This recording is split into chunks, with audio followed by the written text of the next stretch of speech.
লাগছে। নিজেদের দোকানের কথা তো ভুলেই গেছি। আমরা এই মাত্র এসেছিলাম নতুন দোকান দেওয়ার জন্য, এরকম ঝড়ের কবলে পড়তে হবে সেটা তো ভাবতে পারিনি। এই ঝড়ের ভেতরে এখন তো আর কোনো দোকান দিতে পারবে না। বাড়িতে ফিরে যাও। না দাদা, বাড়িতে ফিরে যেতে পারবো না। তুমি সবাইকে সাহায্য করো, আমি আর দেবাংশী মিলে তোমাদের দোকানটা দেখে নিচ্ছি। আরে না না, এখানে ঝড়ের মধ্যে থাকলে তোমাদের আবার একটা বিপদ হয়ে যাবে।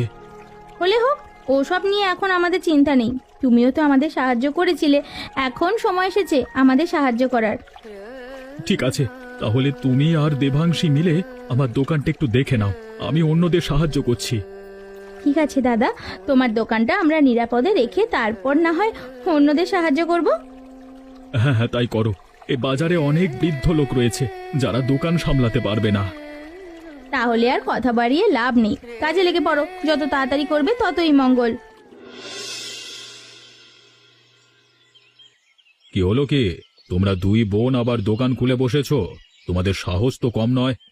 আপনি বোধহয় দেখতে পাচ্ছেন না, আমরা কিন্তু দোকান খুলিনি। আমরা দোকান ছাড়াই জিনিসপত্র বিক্রি করতে বসেছি।